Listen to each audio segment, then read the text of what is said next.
안녕하세요. 솔쿠키입니다. 오늘 소개해드릴 책은 제가 정말 좋아하고 사랑하는 힐리 심리 치료자이자 전 세계 5천만 독자의 인생을 바꾼 아름다운 사랑의 언어로 글을 쓰시는 베스트셀러 작가 루이스 헤이님의 치유 수업입니다. 루이스 헤이는 영성, 자기계발, 힐링 및 치유 관련 도서와 강의를 전 세계에 보급하고 불우한 삶 속에서 자기 자신을 사랑하고 인정하는 심리 치료법인 미러워크를 실천하여 자신의 삶을 치유로 이끌었고 수많은 사람들의 치유 및 내적 성장을 도왔습니다.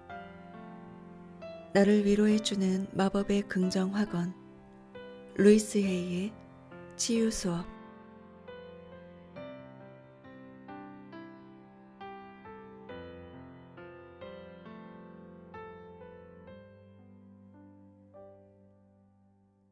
우리의 삶은 끊임없이 무언가를 잃어가는 과정입니다.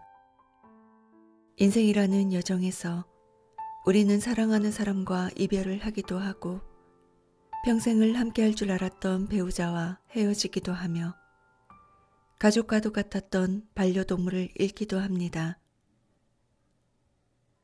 어떤 상황에서든 누군가가 사랑하다가 함께한 시간이 끝나면 자연스럽게 고통을 느낍니다.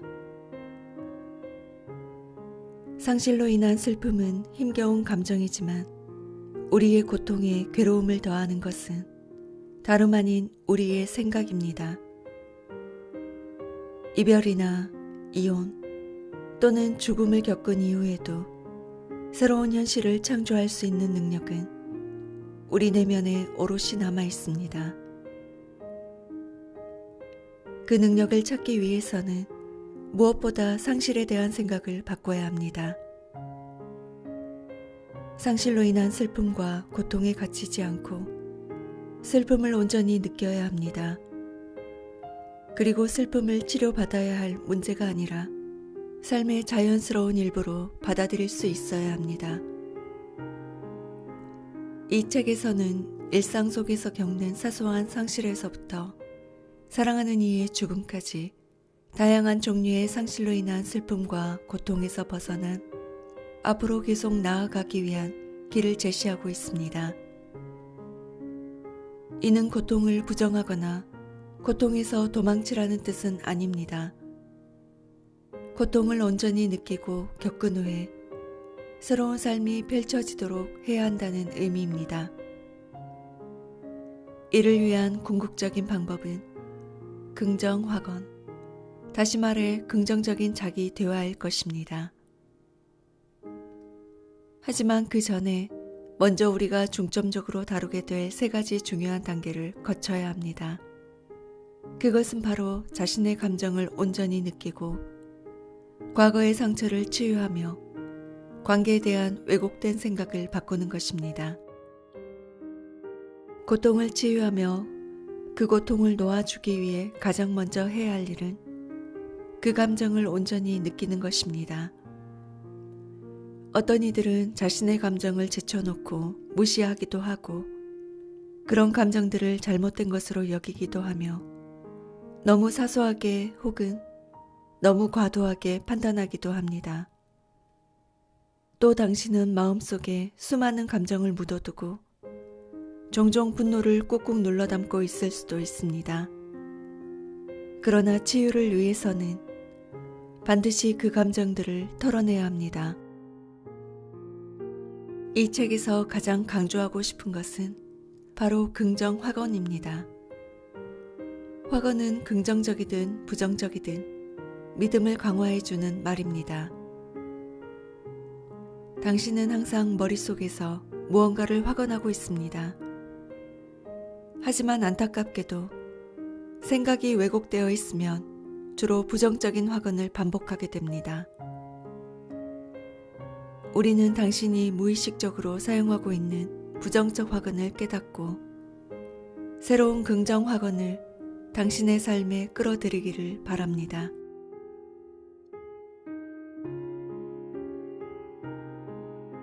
이별 후에 스스로에게 되뇌는 말이나 다른 이들에게 들은 말은 우리에게 어떤 메시지를 전달하며 강력한 영향력을 행사합니다. 하지만 그 메시지는 진실이 아님을 우리는 이미 알고 있습니다. 이별을 한 사람들은 대부분 깊은 슬픔 속에 빠져들거나 마치 검은 먹구름이 잔뜩 낀 하늘 아래 서 있는 듯한 기분을 느낍니다. 하지만 헤어짐 후에 느끼는 이런 감정을 다른 방식으로 생각하고 받아들일 방법은 없는 걸까요? 슬픔은 진짜 감정이지만 슬프다고 꼭 우울해야만 하는 걸까요? 사랑의 감정을 느끼게 해준 사람에 대해 감사하는 마음을 가질 수는 없는 걸까요?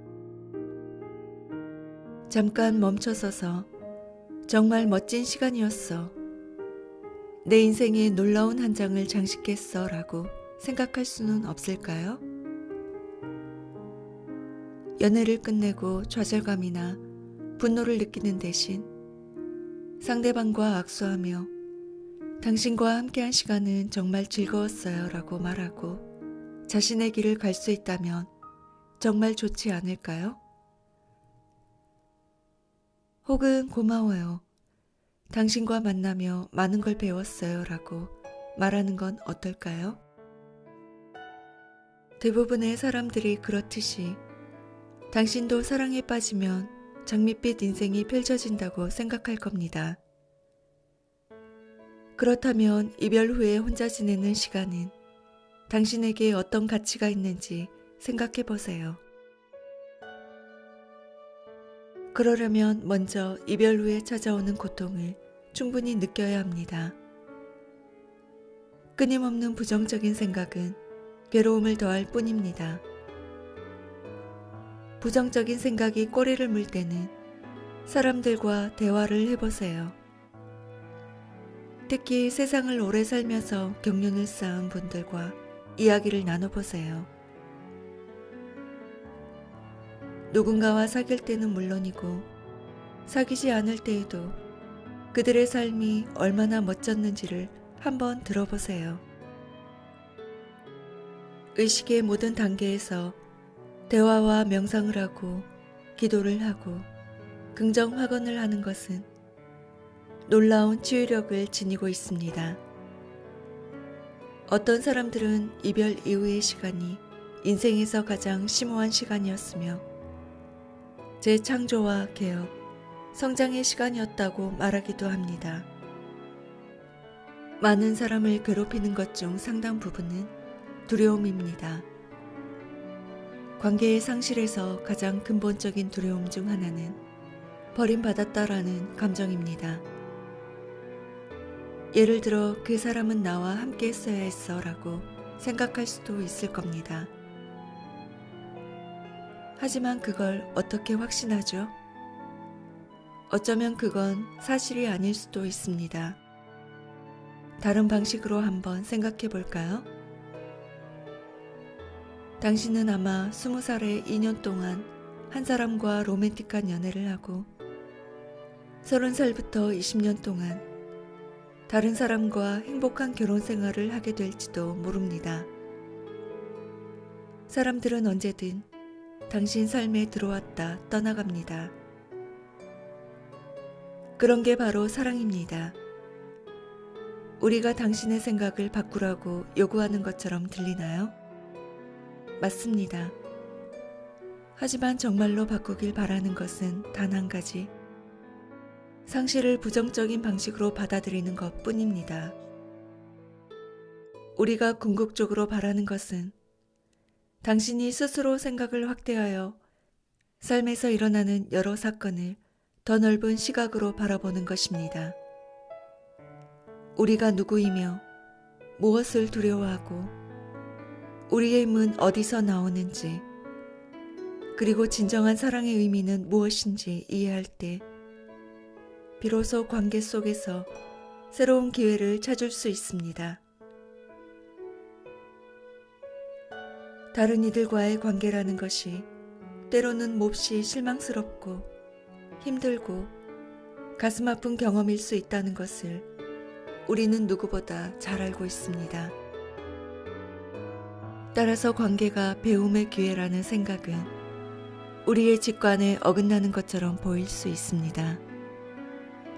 그럼에도 우리는 관계 속에서 훨씬 더 많은 것을 배울 수 있습니다.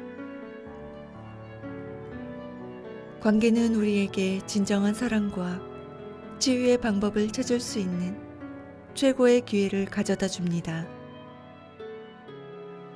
이별 때문에 슬퍼하는 순간, 당신은 온전한 존재로서 자신이 사라졌다고 잘못 인식할 수 있습니다. 당신의 온전함이 누군가에 의해 영향을 받는다고 생각하면 당신은 혼자만으로는 온전해질 수 없다고 여기게 됩니다. 즉, 자기 혼자서는 완전하지 않고 자기만의 사랑을 찾을 수도 없으며 개인적인 삶에서든 직장 생활에서든 행복할 수 없는 존재로 스스로를 인식하는 것입니다. 사랑할 사람을 애써 찾기보다는 스스로를 더 사랑받을 가치가 있는 사람으로 만드세요. 현재의 연인에게 더 많이 사랑해달라고 끊임없이 요구하기보다 스스로 사랑받을 가치가 있는 사람이 되세요. 당신이 가치 있는 사람이 되었는데도 상대가 당신을 떠난다면 그 사람은 그냥 당신에게 맞는 사람이 아닐 뿐입니다. 사랑을 찾으려면 당신이 사랑받고 싶은 만큼 똑같이 상대에게도 사랑을 주고 있는지, 아니면 남들이 당신에게 더 많은 사랑을 주기만을 기대하고 있는지 스스로에게 물어보십시오. 당신이 타고 갈 배가 뜨지 않으면 아무도 당신과 함께 바다를 건너고 싶어 하지 않을 것입니다.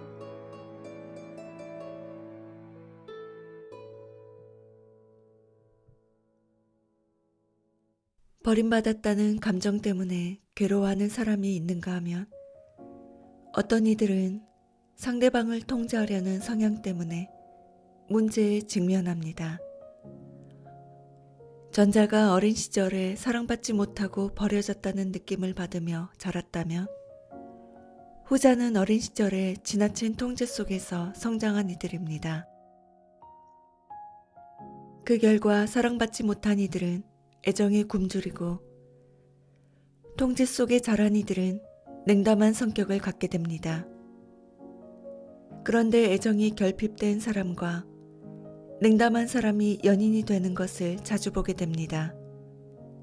다소 극단적으로 들릴지 모르지만 사실 우리 중 많은 사람은 약간 차가운 면과 애정에 굶주린 면이 동시에 존재합니다. 애정을 갈구하는 사람은 상대방이 떠나는 것을 두려워하는 반면 통제 문제를 가진 사람은 연인과의 관계에서 지나치게 통제받는 것을 두려워합니다. 우주가 마법처럼 이 두 사람을 이어주어 두 사람이 서로를 치유할 때 애정 문제를 가진 사람은 궁극적으로 스스로 버림받았다는 느낌에서 벗어나는 법을 배우게 되고, 통제 문제를 가진 사람은 아무도 자신을 통제할 수 없다는 확신을 갖게 됩니다. 애정 문제를 가진 사람은 궁극적으로 스스로 버림받았다는 느낌에서 벗어나는 법을 배우게 되고 아무도 자신을 통제할 수 없다는 확신을 갖게 됩니다. 통제 문제를 가진 사람은 냉담해져서 뒷걸음질 치는 경우가 대부분인데, 그런 태도 때문에 상대방에게 버림받았다는 느낌을 갖게 합니다. 하지만 사실 그들은 사랑하는 사람을 버려두려는 게 아니라 통제받기를 거부하는 것일 뿐입니다. 그들은 단지 과거의 기억에 사로잡힌 채 과거에 의해서 통제받고 있을 뿐입니다. 상대방이 자신을 통제한다고 생각하며 상대방과 다투게 된다면 그 이유는 그들이 과거에 살기 때문이며 파트너가 아닌 자기 자신의 과거로 인해 통제력을 잃은 것입니다. 이런 이들은 다음과 같은 긍정 확언을 이용하는 것이 도움이 됩니다. 아무도 나를 통제할 수 없어. 나의 주인은 바로 나 자신이야.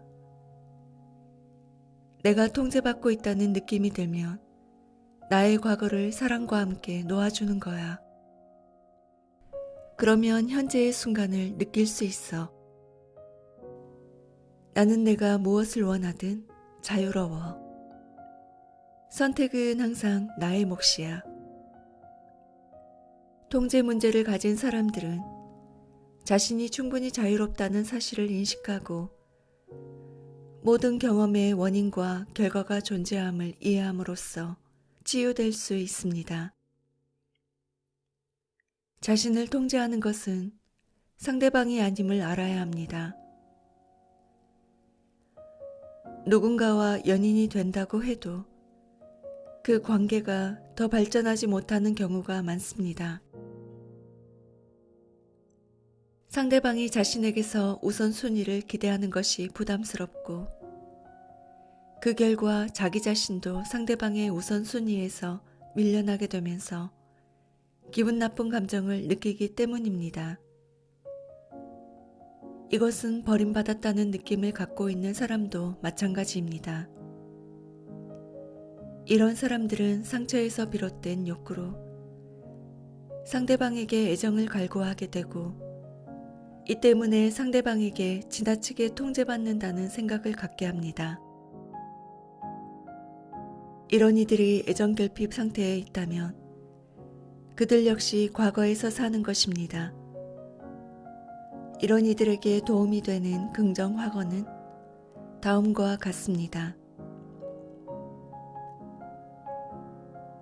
나 자신 말고는 아무도 진정으로 나를 버릴 수 없어. 나는 항상 나 자신을 위해 여기에 존재해. 우주가 나를 사랑하고 나를 돌봐주고 있어. 냉담하거나 애정을 갈구하는 사람들 모두 우리가 흔히 볼 수 있는 원형입니다. 중요한 것은 모든 관계가 치유될 수 있도록 완벽하게 설계되어 있다는 것입니다. 이별 후에 슬픔에 잠겨 있는 동안 치유되고 성장할 수도 있지만 슬픔 속에 갇힌 채 그 안에서 벗어나지 못할 수도 있습니다. 이별 후에는 누구나 슬픔을 느낍니다. 하지만 잠시 시간을 내어 지금까지 배운 것에 대해 생각해보면 뜻밖의 선물이 당신을 기다리고 있을 것입니다.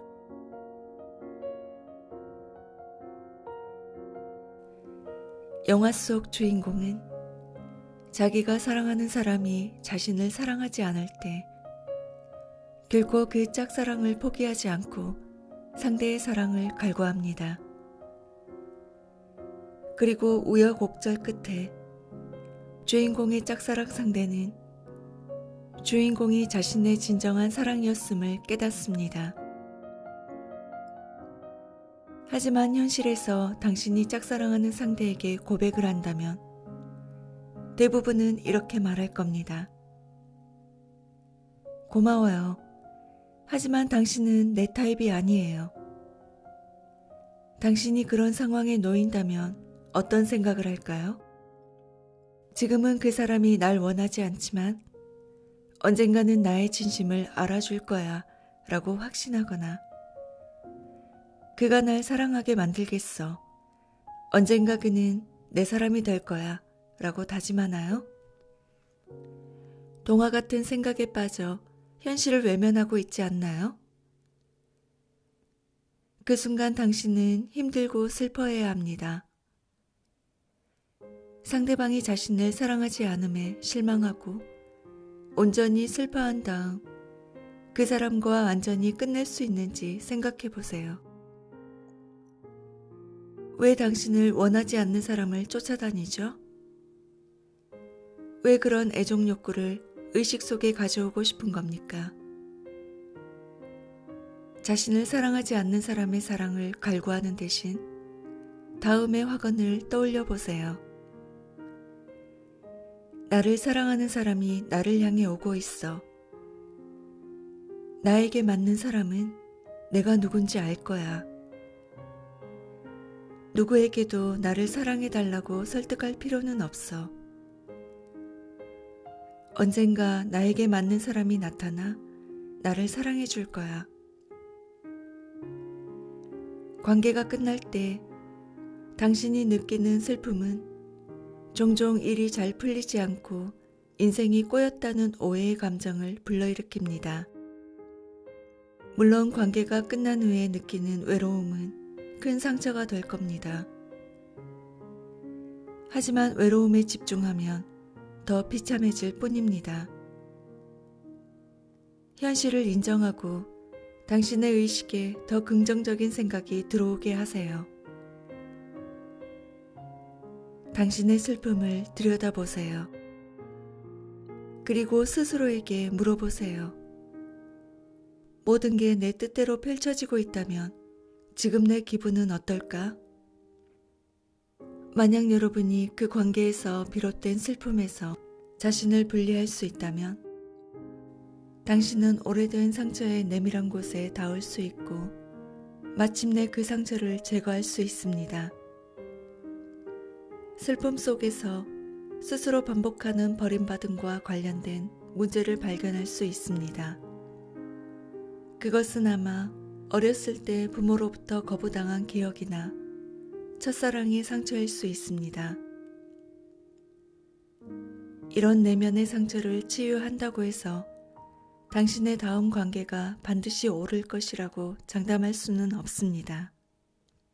그러나 어떤 관계도 실제로 잘못된 관계란 없음을 명확하게 이해할 수는 있습니다. 관계를 끝내는 것이 어렵게 생각된다면 당신만 그런 것이 아니라는 사실을 기억하세요. 우리는 관계를 시작하고 끝내는 방법을 알고 있지만 관계를 완성하는 방법은 거의 배우지 않았습니다. 모든 관계는 당신을 치유하기 위한 것입니다. 이별 이후에 찾아오는 슬픔은 당신의 상처를 치유하고 새롭게 출발할 수 있도록 문을 열어줍니다. 각각의 관계는 두려움과 분노에 맞설 기회를 주지만 더 중요한 것은 진정한 치유와 사랑에 더 가까이 다가갈 기회를 준다는 것입니다. 궁극적으로 신비롭고 놀라운 힘을 지닌 관계는 자기 자신뿐 아니라 서로를 사랑하고 존중하라는 가르침을 줍니다. 사랑하는 관계에서 세상이 만들어 놓은 잣대는 내려놓으세요. 누가 우리를 얼마나 오랫동안 사랑할지 궁금해하는 것에서도 벗어나세요. 우리는 이별을 초월하여 오로지 우리를 위해 우리보다 더 위대한 힘으로 창조된 마법적이고 신성한 사랑을 발견할 수 있습니다. 그건 시간 낭비였어 라고 중얼거릴 수도 있습니다. 하지만 우주에 낭비라는 것은 없습니다. 만약 우주가 당신에게 놀랍도록 다정하고 사랑스러운 사람을 보냈는데 당신의 의식이 준비되어 있지 않다면 그때 그 사람은 당신에게 올바른 사람이라고 할 수 없습니다. 지금 당신 앞에 있는 사람과 관계는 당신의 치유를 위해 신성하게 설계되었습니다. 그 또는 그녀가 당신의 인생에서 그 시기에 적합한 사람이었음을 받아들일 때 당신은 상상할 수 없는 방법으로 당신을 치유할 신성한 씨앗을 심게 될 것입니다. 우주는 나에게 완전한 가르침을 위해 완전한 사람들을 보내준다. 행복이 나의 운명이다. 모든 사람과 모든 상황이 나를 더 좋은 쪽으로 인도하고 있다.